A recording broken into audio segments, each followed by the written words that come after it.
Helen Pritchard spoke to my soul in her 3-day Festival of Helen challenge, which leads into her MegaMix mastermind program that she has for developing and running your online business, right?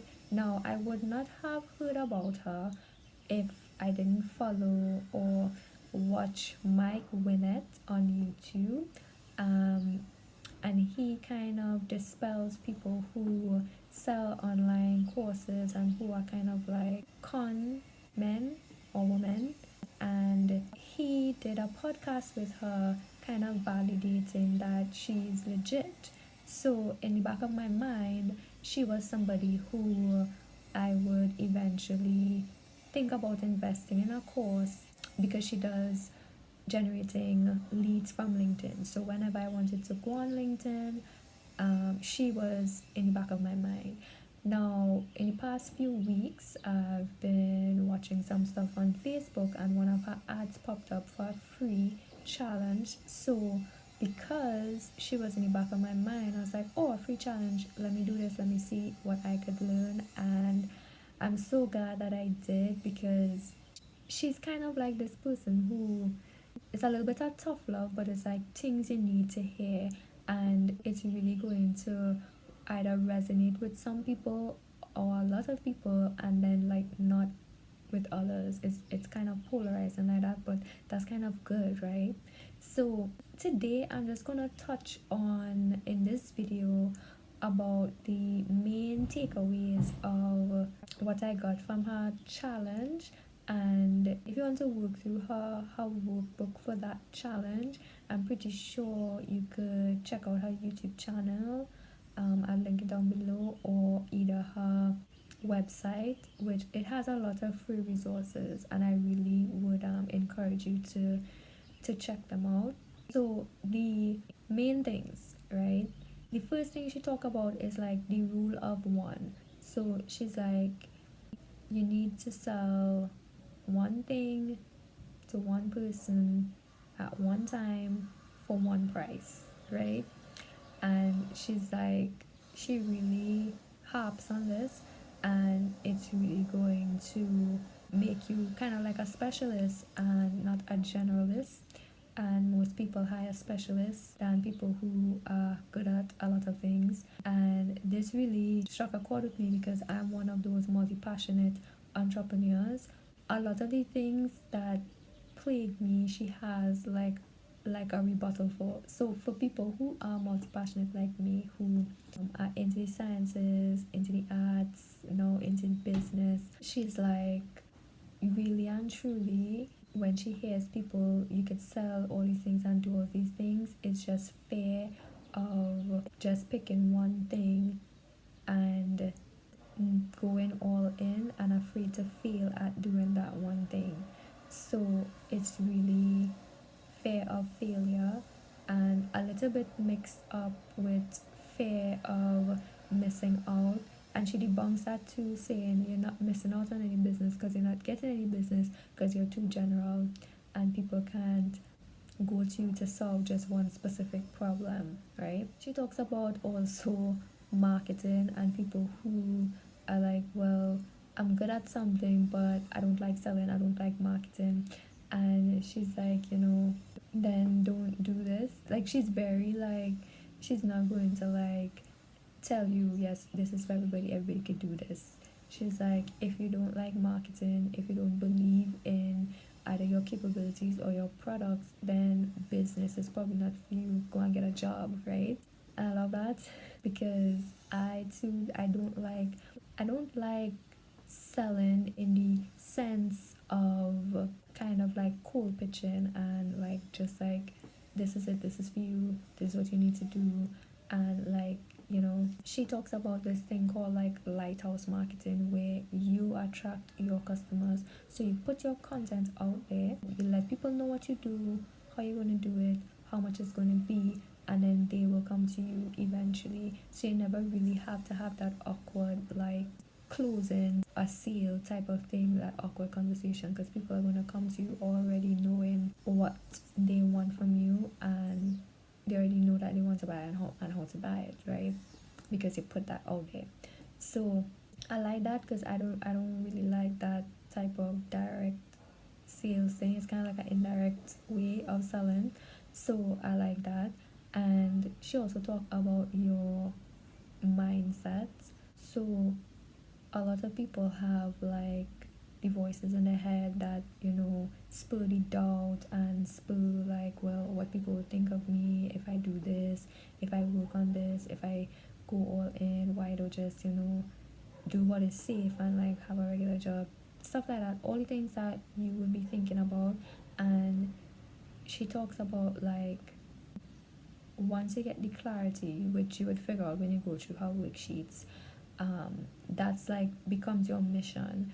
And your mission is, it needs to be greater than your mindset. So that needs to override all the doubts and the fears, is focusing on the mission. And to focus on the mission, you have to be relentless. So she gave a lot of examples about people who they tie their personal value towards what they're putting out on the internet in terms of content marketing. And she's like, you need to disassociate yourself from it, because she have written like thousands of posts and hundreds of podcasts and lots of other things in the social media marketing sphere, and gotten like 0 likes, 0 engagements, 0 shares.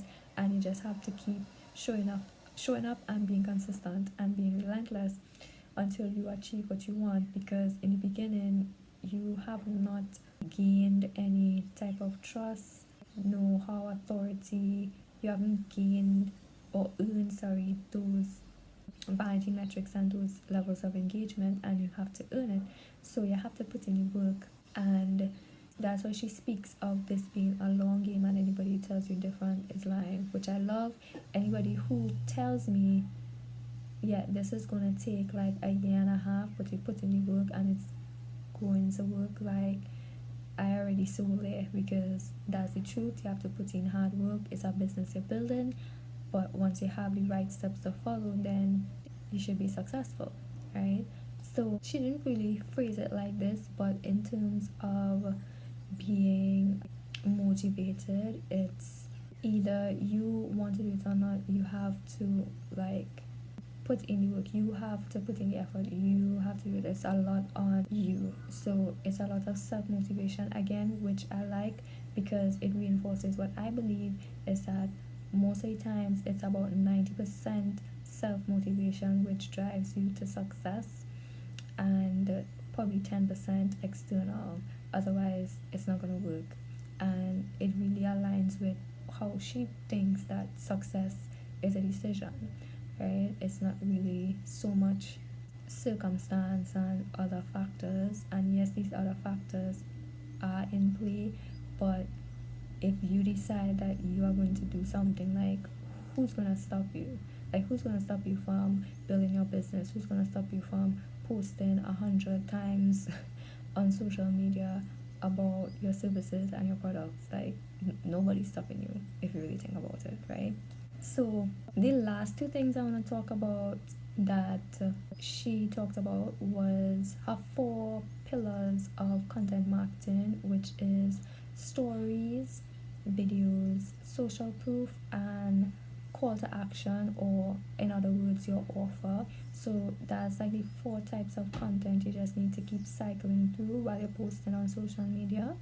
And the last thing is, she has this 99 pound thing, where this is mostly for providing a service. So basically, so she's in the UK, right? So basically you would charge 99 pounds for a strategy call, a 1 hour strategy call, after which you would send the person the recording, and that would be it.